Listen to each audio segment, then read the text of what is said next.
जय हिंद साथियों। Exam pass के यूट्यूब चैनल में आपका स्वागत है। आशा करता हूँ आप सभी अच्छे होंगे। तो हम लोग ज्ञान बिंदु जीएस एकेडमी का टेस्ट सीरीज़ को देख रहे थे। ये आपके बिहार दरोगा, बिहार पुलिस और आपका एएसआई के लिए काफ़ी इंपॉर्टेंट है। साथ ही साथ आपके जो रेलवे का भर्ती आने वाला है, रेलवे का एनटीपीसी, जिसको आप अपने फॉर्म भी भरा है और उसका एग्ज़ाम जो है आपका अप्रैल में होने वाला है, उसके लिए यानी कि 10+2 के लिए प्लस ग्रेजुएशन के लिए, तो उसके लिए भी काफ़ी इंपॉर्टेंट है। ठीक है, तो चलिए शुरू करते हैं आज का आपका टेस्ट सीरीज़। पहला क्वेश्चन को देख लेते हैं। आज आपका होगा सोशल साइंस का क्वेश्चन और पहला क्वेश्चन को हम लोग देखते हैं। ठीक है, चलिए पहला क्वेश्चन दिया गया है, निम्न कथनों पर विचार कीजिए और बताना है कौन सा कथन इसमें सत्य दिए गए हैं। तो इसमें तीनों ही कथन सत्य हैं, यानी कि डी आंसर होगा इसका। चलिए पहला, दूसरा और तीसरा यहाँ पे आपका सत्य दिए गए। मैं थोड़ा कम कर लूँ, इसको जूम इन कर लूँ। चलिए आपका आंसर हो जाएगा तीनों ही सत्य है, यानी कि 1930, 31 और 32 तीनों गोलमेज सम्मेलन आयोजित किए गए थे, सही है। और गोलमेज सम्मेलन का मुख्य उद्देश्य क्या था? तो भारत में संवैधानिक विकास के मुद्दे पर विचार विमर्श करना तथा आगे की रणनीति तय करना। ठीक है, आगे चलते हैं। तीनों ही गोलमेज सम्मेलन अपने उद्देश्य को प्राप्त करने में असफल रहा। ठीक है, चलिए आगे देखते हैं। क्वेश्चन नंबर 2 दिया है, विधानसभा अध्यक्ष तथा उपाध्यक्ष के पदों से पद त्याग तथा पद से हटाए जाने का प्रावधान संविधान के किस अनुच्छेद से किया गया है? तो आंसर हो जाएगा दूसरा का बी, यानी कि 179 आर्टिकल। आगे देखते हैं। क्वेश्चन नंबर आपका 3 पूछा है, मराठों का उदय आकस्मिक अग्निकांड की भांति हुआ, यह कथन किस इतिहास के द्वारा कहा गया है? तो 3 का आंसर हो जाएगा डी, यानी कि ग्रांट डफ के द्वारा कहा गया है। क्वेश्चन नंबर 4 है, छाया कैबिनेट यानी कि शैडो कैबिनेट संस्था का संबंध किस देश के कैबिनेट व्यवस्था से है? आंसर हो जाएगा आपका यहाँ पे 4 का ए हो जाएगा, यानी कि ब्रिटेन के। आगे है क्वेश्चन नंबर 5 पूछा है, प्रशासनिक अव्यवस्था के आधार पर डलहौजी ने किस राज्य को ब्रिटिश साम्राज्य में मिला लिया था? 5 का आंसर हो जाएगा आपका ए, यानी कि अवध। क्वेश्चन नंबर 6 देखेंगे, जनहित याचिका की अवधारणा की उत्पत्ति एवं विकास सर्वप्रथम किस देश में हुई थी? 6 का आंसर हो जाएगा बी, यानी कि अमेरिका से। क्वेश्चन नंबर 7 देखेंगे, the man who divided India पुस्तक के लेखक कौन है? तो इसका आंसर हो जाएगा रफ़ीक जकारिया। ठीक है, यहाँ पे 7 का आंसर हो जाएगा बी, रफ़ीक जकारिया। क्वेश्चन नंबर 8 देखेंगे, निम्न कथनों पर विचार कीजिए और बताना कौन से कथन इसमें सत्य दिए गए हैं।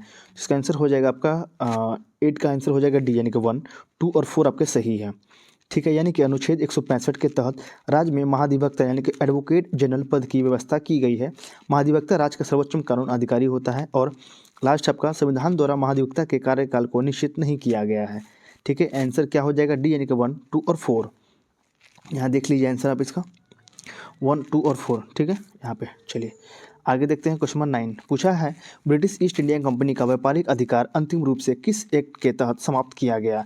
9 का आंसर हो जाएगा आपके लिए ए, यानी कि 1833 का चार्टर एक्ट। क्वेश्चन नंबर 10 देखेंगे, अखिल भारतीय सेवाओं का जनक किन्हें कहा जाता है? तो 10वां का आंसर हो जाएगा आपके लिए सी, यानी कि सरदार वल्लभ भाई पटेल।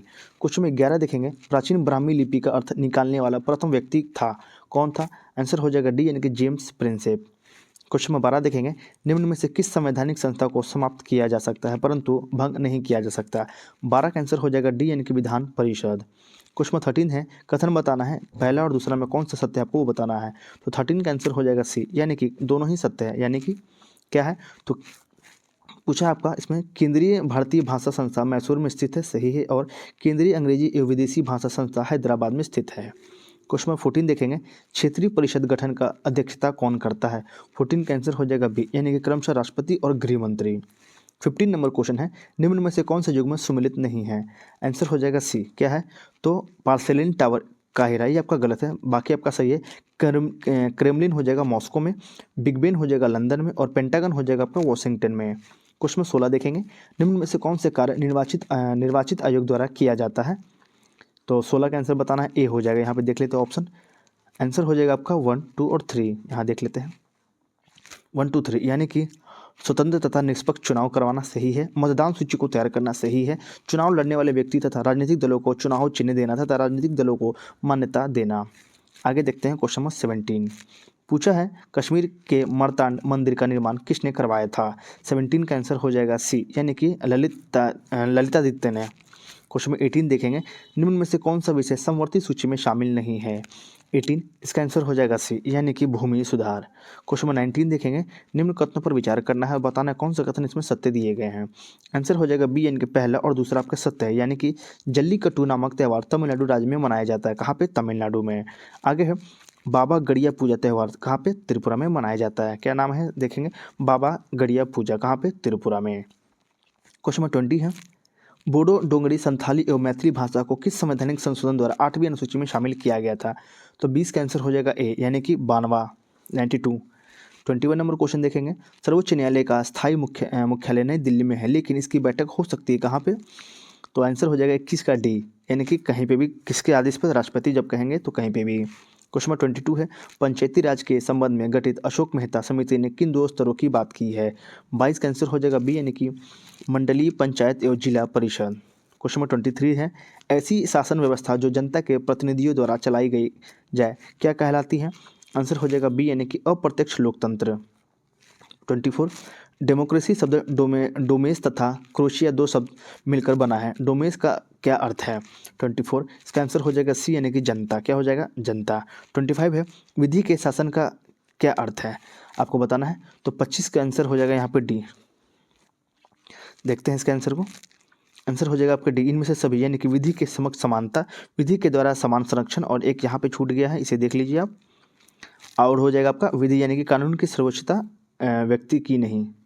चलिए आगे देखते हैं क्वेश्चन नंबर 26। यहाँ पे है 26, पूछा है, सविनय अवज्ञा आंदोलन के दौरान पटना जिले के नरवास तालाब में किसे नेतृत्व में सांकेतिक रूप में नमक कानून तोड़ा गया? यहाँ पे नरवास तालाब पटना के बारे में पूछा गया है। 26 का आंसर हो जाएगा ए, यानी कि अंबिका कांत सिन्हा के द्वारा। 27 नंबर क्वेश्चन है, इनमें से कौन विस्तृत क्षेत्र को प्रभावित करने वाली आपदा है? 27 का आंसर हो जाएगा आपके लिए बी, यानी कि ओजोन परत का क्षरण। 28 नंबर क्वेश्चन पूछा है, मजनून शाह, मूसा शाह, भवानी पाठक और देव चौधरानी किस विद्रोह के महत्वपूर्ण नेता थे? आंसर हो जाएगा सी, यानी कि सन्यासी विद्रोह के थे ये लोग। 29, निम्नलिखित में से किसका सुमेलन नहीं है? कौन सा इसमें गलत है? आंसर हो जाएगा डी, यानी कि बर्मिंघम हो जाएगा जलपोत निर्माण, ये आपका गलत दिया है, बाकी जो सही उसे देख लीजिए।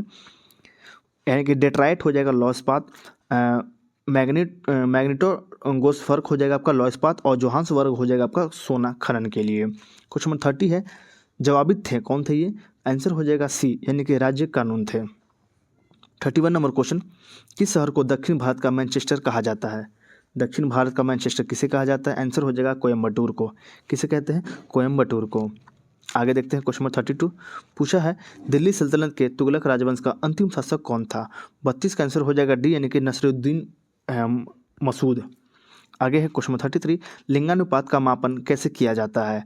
33 का आंसर हो जाएगा सी, यानी कि 10 में प्रति 1000 पुरुषों पर महिलाओं की संख्या।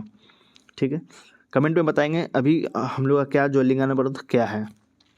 आगे है 34, मालती माधव पुस्तक के लेखक कौन है? क्या है पूछा है? मालती माधव पुस्तक। 34 का आंसर हो जाएगा आपका डी, यानी कि भवभूति। 35 नंबर क्वेश्चन देखेंगे, भारत का दूसरा सबसे बड़ा राष्ट्रीय राजमार्ग कौन सा है? 35, इसका आंसर हो जाएगा आपके लिए बी, यानी कि NH6। पूछा है भारत का दूसरा, क्या हो जाएगा? NH6।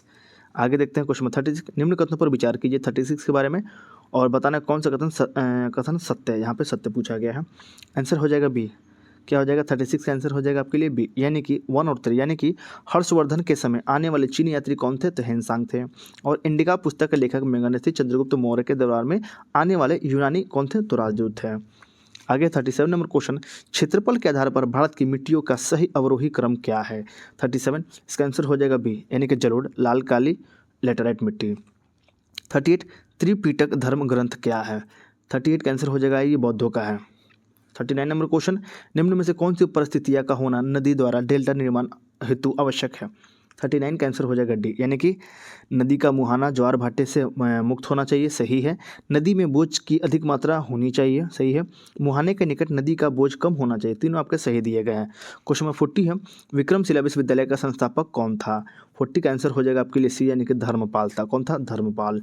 41 है, पनामा नहर व्यापारिक दृष्टि से सुएज नहर की अपेक्षा कम महत्वपूर्ण है, क्योंकि 41 का आंसर हो जाएगा आपके लिए सी, यानी कि घनी आबादी वाले देशों का व्यापार पनामा नहर के द्वारा नहीं होता है। 42 नंबर क्वेश्चन है, बहमनी साम्राज्य किसके समय अपने सबसे ऊपर चला गया, यानी कि चरमोत्कर्ष पे चला गया था? 42 का आंसर हो जाएगा बी, यानी कि महमूद खान के समय में। 43 है, निम्न में से कौन सा कथन असत्य है आपको बताना है? 43, इसका आंसर हो जाएगा डी, कोई कौन सा सत्य है? कोई भी नहीं, यानी कि सभी सत्य है। पढ़ लीजिए एक बार। स्थल मंडल के कुल 26% क्षेत्रफल पर पर्वतों का विस्तार है, सही है। स्थल मंडल के कुल 33% क्षेत्रफल पर पठारों का विस्तार पाया जाता है। स्थल मंडल के 41% क्षेत्रफल पर मैदान का विस्तार पाया जाता है। 44 नंबर क्वेश्चन देखेंगे अब। पूछा है कि किसने कहा था जब फ्रांस छींकता है तो बाकी यूरोप में सर्दी जुकाम हो जाता है? ये किसके द्वारा कहा गया है? आंसर हो जाएगा आपका मीटरनिक ने। ये किसने कहा? तो मीटरनिक ने। आगे है 45 नंबर क्वेश्चन। एल मिस्टी ज्वालामुखी किस देश में है? 45, इसका आंसर हो जाएगा सी, यानी कि पेरू में। 46 नंबर क्वेश्चन। निम्न कथनों पर विचार कीजिए, कौन सा कथन सत्य है उसमें वो बताइए। 46 का आंसर हो जाएगा सी, 1, 2, 3, यानी कि हिमाद्री को सर्वोच्च हिमालय या वृहद हिमालय कहते हैं, सही है। हिमालय का लघु या मध्य हिमालय कहते हैं। शिवालिक को निम्न या बाह्य हिमालय कहते हैं। आगे है 47 नंबर क्वेश्चन। पृथ्वी को करोड़ का अर्धव्यास कितना है? पृथ्वी के करोड़ का अर्धव्यास कितना है? आंसर हो जाएगा बी, यानी कि 1750 किलोमीटर। 48 नंबर क्वेश्चन है। इनमें कौन सा पहाड़ गुजरात से दिल्ली तक विछल रूप में फैला है? 48 का आंसर हो जाएगा आपके लिए सी, यानी कि अरावली पर्वत। 49 है। आंध्र प्रदेश किस प्राकृतिक प्रकोप से पीड़ित रहता है? 49 का आंसर हो जाएगा बी, यानी कि चक्रवात से। आगे है 50 नंबर क्वेश्चन और लास्ट क्वेश्चन। मांडवी तथा जुआरी नदी किस राज्य की नदी है? आंसर हो जाएगा बी, यानी कि गोवा। क्या हो जाएगा आंसर? गोवा। ठीक है, ये वीडियो यहीं तक।